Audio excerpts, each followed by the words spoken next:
Bonjour à tous, heureuse de vous accueillir pour votre Info News de la mi-journée. Tout de suite les titres. Internet étant au ralenti ou très instable, la connexion des services de la collectivité régionale est également perturbée et cela impacte directement le traitement des dossiers de continuité territoriale. Leur instruction est toujours possible, mais pas l'émission immédiate des bons de continuité.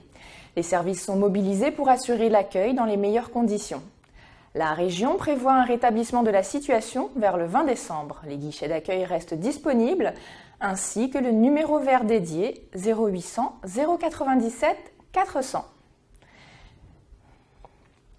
Soulagement pour les employés d'ArcelorMittal du port menacés par un plan de sauvegarde.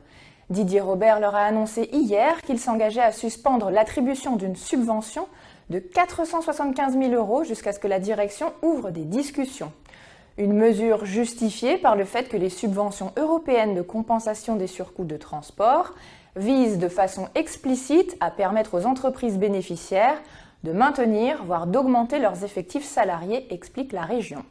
40 personnes seraient concernées par le licenciement et la fermeture de l'atelier du port induirait une perte de savoir-faire local ainsi qu'un surcoût imposé aux clients de l'entreprise. Ce matin, David Lorion, député de La Réunion, s'exprimait lors d'une conférence de presse sur le projet de loi relatif à l'orientation et à la réussite des étudiants. Cette réforme mettra fin à la méthode tirage au sort APB. On écoute l'élu au micro de Samuel Hirlepen.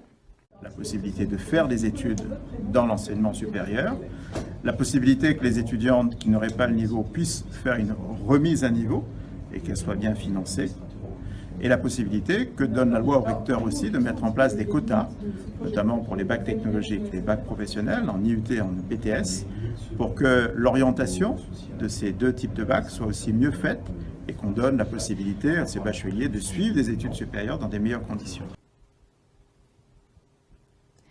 Cédric L. comparaissait hier devant le tribunal de Saint-Pierre pour violence et outrage. Ses victimes, une jeune femme et un policier de Saint-Pierre. Dans la nuit de vendredi à samedi, à la sortie des boîtes, le trentenaire ivre remarque une jeune femme et tente de la convaincre de venir boire un dernier verre. Elle refuse, mais il la suit jusque devant le commissariat de police. Il ira jusqu'à l'enlacer, la toucher à plusieurs reprises alors qu'elle tente de solliciter l'aide des forces de l'ordre. Après avoir été rattrapé, il mord le policier au flanc gauche jusqu'au sang. La jeune femme a disparu et n'a pas porté plainte. Condamné pour violence en 2005, Cédric L. a écopé de 12 mois de prison ferme. Il devra également s'acquitter d'une amende de 1 000 €.